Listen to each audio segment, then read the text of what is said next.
Hello my dear students, welcome back to my YouTube channel new English coaching by MD sir. आज आप लोगों को पढ़ाया जाएगा पास्ट इंडेफिनिट टेंस। आप लोग अपने साथ नोटबुक एंड पेन लेकर के ज़रूर बैठिएगा। तो सबसे पहले हम जानेंगे पास्ट इंडेफिनिट टेंस की पहचान। जिन हिंदी वाक्यों के अंत में ता था, ती थी, ते थे तथा आ, ई, ए इत्यादि शब्द आए वो पास्ट इंडेफिनिट टेंस कहलाएगा। इसकी हेल्पिंग वर्ब होती है डिड। जो मुख्य क्रिया होती है वर्ब की फर्स्ट फॉर्म का भी प्रयोग किया जाता है और वर्ब की सेकेंड फॉर्म का भी प्रयोग किया जाता है। अब वर्ब की फर्स्ट फॉर्म का प्रयोग कहाँ किया जाएगा, वर्ब की सेकेंड फॉर्म का प्रयोग कहाँ किया जाएगा, इस बात का बहुत संशय है। तो वर्ब की फर्स्ट फॉर्म का प्रयोग तब करेंगे जब वाक्य हमारा या तो निगेटिव सेंटेंस में होगा या तो फिर इंट्रागेटिव सेंटेंस में होगा। अदरवाइज यदि वाक्य हमारा असर्टिव सेंटेंस या अफर्मेटिव सेंटेंस में है तो हम वर्ब की सेकेंड फॉर्म का प्रयोग करेंगे। समझ में आया? पहला हम डालेंगे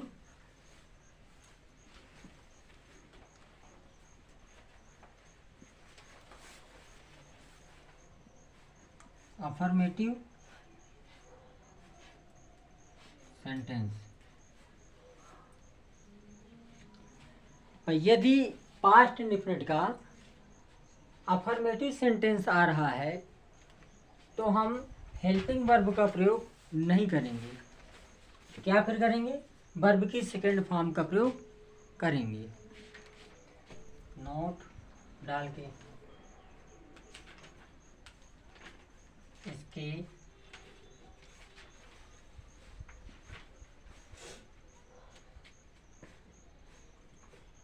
अफर्मेटिव सेंटेंस में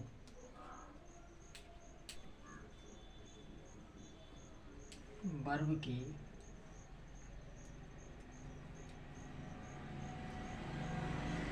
सेकेंड फॉर्म का प्रयोग किया जाता है। तो भाई यदि पास्ट इंडेफिनिट का अफर्मेटिव सेंटेंस आ रहा है तो हम वर्ब की सेकेंड फॉर्म का प्रयोग करेंगे, हेल्पिंग वर्ब का प्रयोग कतई नहीं होगा यदि वाक्य हमारा अफर्मेटिव सेंटेंस में। समझ में आया? इसका रूल अफर्मेटिव का सबसे पहले सब्जेक्ट आएगा, इसके बाद हेल्पिंग वर्ब, मेन वर्ब की second form plus object plus OW का प्रयोग किया जाएगा।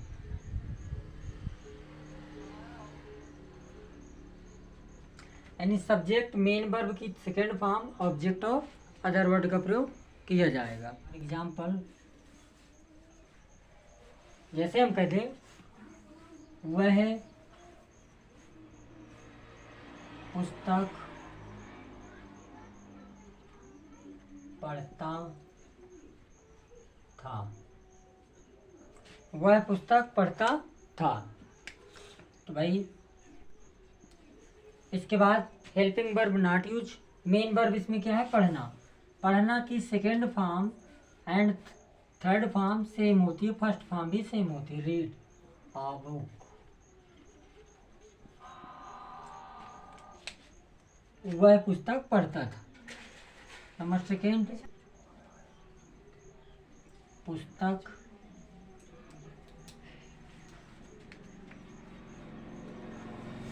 लिखता था, वह पुस्तक लिखता था।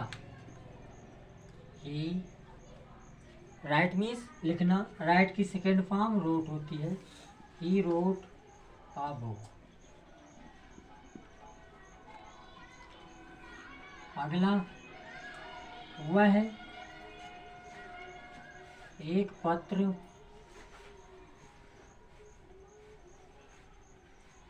लिखता था। वह एक पत्र लिखता था। He wrote a letter. वह एक पत्र लिखता था। वह अपने दादाजी के साथ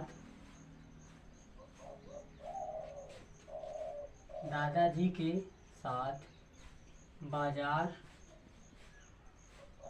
गया। वह अपने दादाजी के साथ बाजार गया। तो भाई वाक्य के अंत में आ शब्द आया है। क्या? आ, ई, ए, ता था, ती थी, ते थे। यदि ये शब्द आए तो वो हमारा पास्ट इंडेफिनिट टेंस कहलाएगा। जब कहलाएगा तो भाई बनाएंगे। ही वर्ब की सेकेंड फॉर्म, यानी जाना कहीं मिस होता है गो। गो की सेकेंड फॉर्म क्या होती है? वेंट। तो कहाँ गया? मार्केट भाई गया। अब के साथ के लिए हम विद का प्रयोग करेंगे। विद अपने दादाजी के साथ, तो ही का पजेसिव केस का होगा? His grand father. His grand father. वह अपने दादाजी के साथ बाजार गया। और देख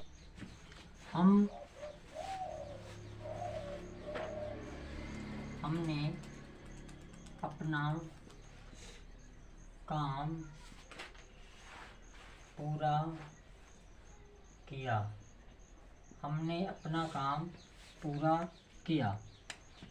तो भैया बी पूरा करना, कंप्लीट मीन्स होता है पूरा करना। तो कंप्लीटेड सेकेंड फॉर्म आएगी। अपना काम आवर वर्क। और देख लीजिए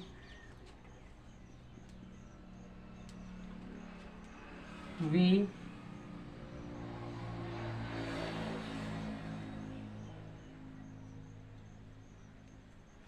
कल स्कूल गए। वे कल स्कूल गए। ये शब्द आया है आ ई ए शब्द, ये जरूर ध्यान दिए रहना। They went to school yesterday. हाँ भाई, यदि पास्ट की बात हो रही है, कल शब्द आया है, तो हम कल के लिए यस्टरडे का प्रयोग करेंगे। यदि फ्यूचर की बात आएगी तो कल के लिए हम टुमारो का प्रयोग करेंगे। ठीक।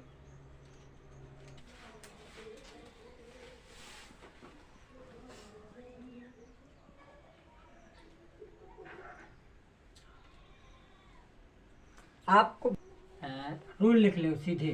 निगेटिव सेंटेंस का रूल लिख लेना। सब्जेक्ट आएगा।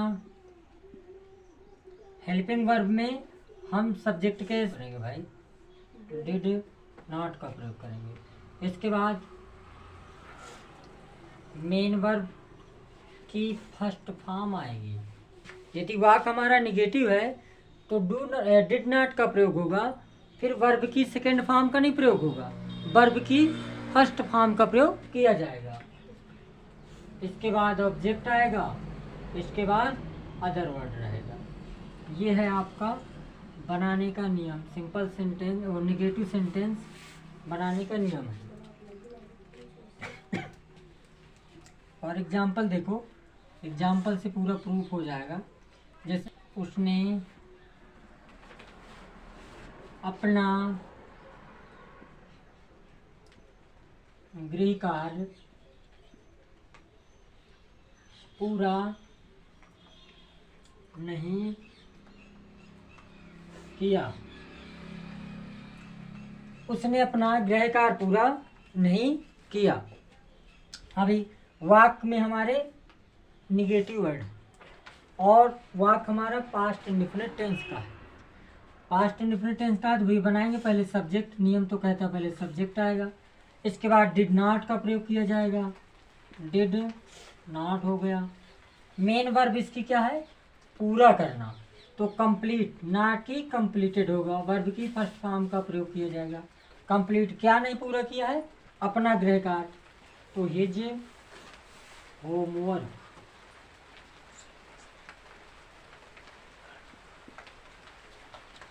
अगला देख लो, वे उन्हें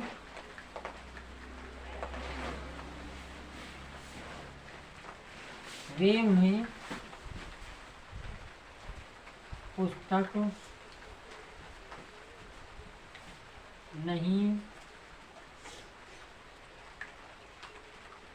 पढ़ाते थे। अभी वे उन्हें पुस्तक नहीं पढ़ाते थे। They did not. अच्छा, इसमें कोई सिंगुलर एंड प्लूरल का कोई रोल नहीं है। सब्जेक्ट सिंगुलर आए चाहे प्लूरल आए, हमें डिड नॉट का ही प्रयोग करना है यदि वाक्य हमारा नेगेटिव है। Did not. इसके बाद पढ़ाना का मीन्स टीच, तो टीच। इसके बाद उन्हें का मतलब देम। A book.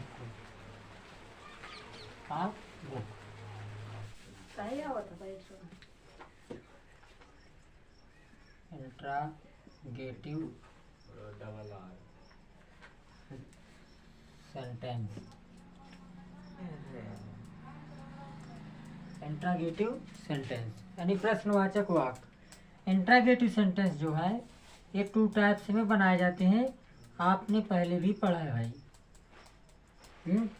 एक तो यस नो क्वेश्चन वाले होते हैं। यस नो क्वेश्चन जो होते हैं वाक्य के प्रारंभ में ही क्या शब्द लगा होता है, वो यस नो क्वेश्चन होता है। यदि वाक्य के बीच में प्रश्नवाचक शब्द ही आ जाए तो वो WH वर्ड क्वेश्चन कहलाता है। ये आप लोगों को बताया भी गया है, वो नियम एकदम रटो हो चाहिए तुम्हें भाई। रूल देखो, नंबर यहाँ फर्स्ट डाल दीजिएगा, यस या नो क्वेश्चन। यस या नो क्वेश्चन का रूल है। सबसे पहले हम हेल्पिंग वर्ब लिखेंगे, इसके बाद सब्जेक्ट आएगा। यदि वाक्य हमारा नकारात्मक है तो हम नॉट का प्रयोग करेंगे, और नहीं है तो हम नहीं करेंगे। इसके बाद मेन वर्ब की फर्स्ट फॉर्म का ही प्रयोग करेंगे। ऑब्जेक्ट आएगा, और अदर वर्ड के बाद हमको क्वेश्चन मार्क जरूर लगाना है। यदि हम नहीं लगा रहे हैं तो वाक्य हमारा रॉन्ग है। और एग्जाम्पल देख लो, जैसे हम कह दें क्या उसने तुम्हारी पुस्तक नहीं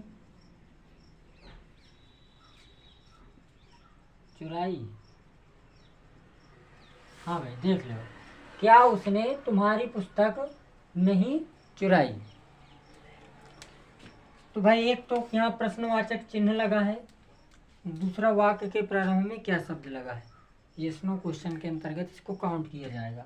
यस नो क्वेश्चन के अंतर्गत जब काउंट किया जाएगा तो नियम ये लिखा है रूल, पहले हेल्पिंग वर्ब आएगी, हेल्पिंग वर्ब इसमें डिड ही रहेगी। इसके बाद सब्जेक्ट आएगा ही, वाक्य में निगेटिव वर्ड है तो नॉट लग जाएगा। मेन वर्ब चुराना, स्टिल मीन्स चुराना होता है, स्टिल। इसके बाद क्या नहीं चुराई, तुम्हारी पुस्तक। तुम्हारी के लिए हम लिख देंगे योर, क्योंकि उसका संबंध है पुस्तक से, तो योर आएगा, और लिख देंगे बुक। लास्ट में क्वेश्चन मार्क लगेगा। क्या तुम्हारे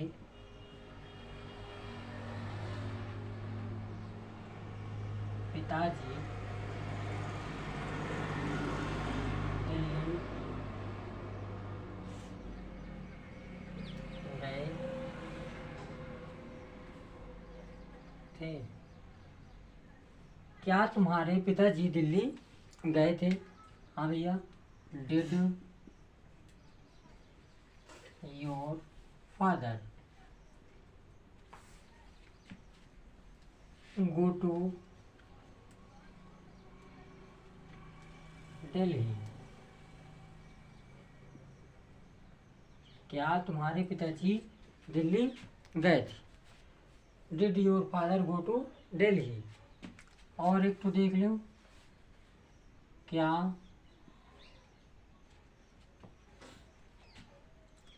किसान खेत में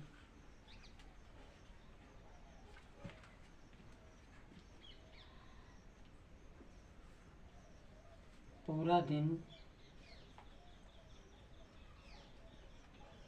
काम नहीं करता था? हाँ भाई, लिखा है क्या किसान खेत में पूरा दिन काम नहीं करता था। देख लो, पहले डिड आएगा, इसके बाद सब्जेक्ट आएगा द फार्मर, इसके बाद नॉट आएगा, निगेटिव वर्ड है, सब्जेक्ट के बाद नॉट। मेन वर्ब क्या है? करना, डू। क्या करता था? काम, डू वर्क, डू वर्क। इसके बाद कहाँ काम करता था भाई? खेत में, डू वर्क। अच्छा, ऑलरेडी यहाँ भी लिख सकते हैं, और इन फील्ड, इन फील्ड। तो did the farmer not do work all day in field. एक और देख लो इसी तरह का, क्या बच्चे मैदान में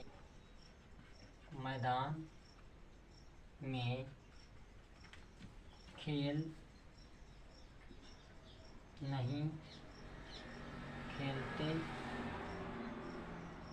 थे? क्या बच्चे मैदान में खेल नहीं खेलते थे? या डिड आएगा,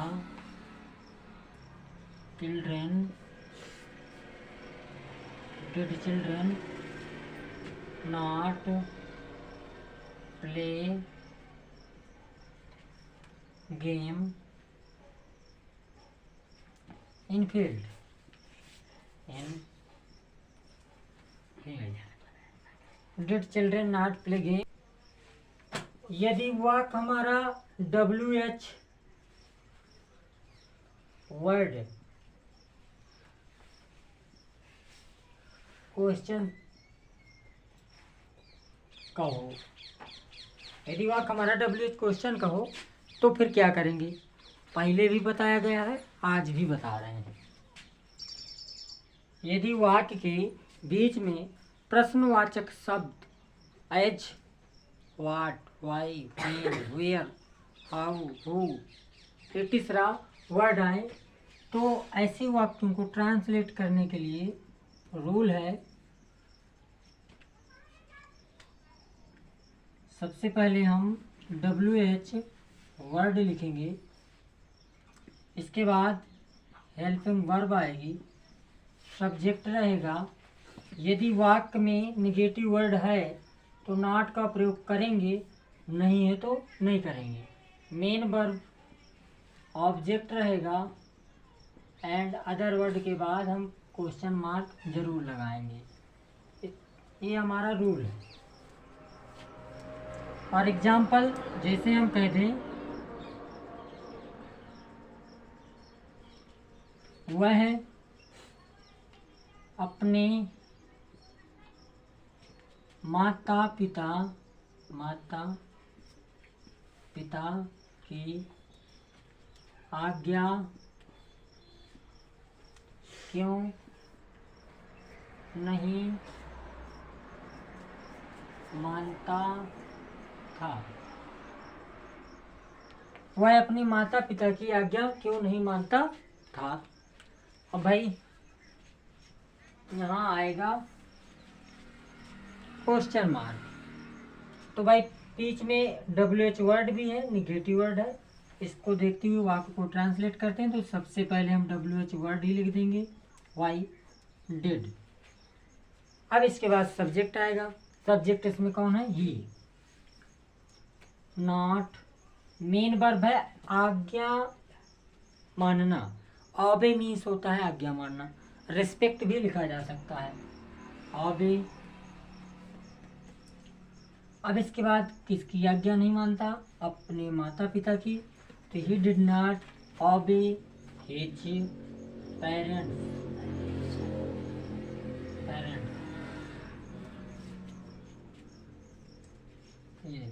He did not obey his parents. दूसरा, क्या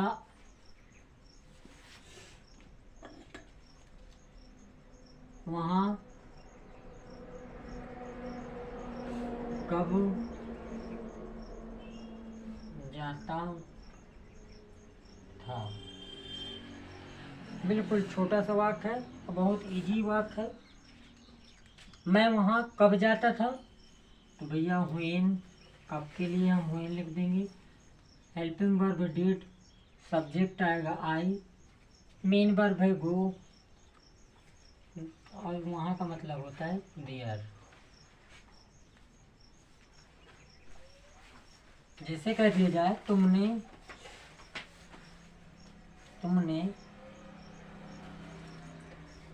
आज किसकी पुस्तक चुराई? तुमने आज किसकी पुस्तक चुराई? तो भैया किसका किसकी, हुज मीन्स हुज बुक लिखेंगे, whose book did you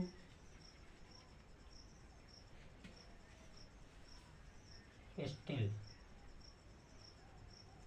today?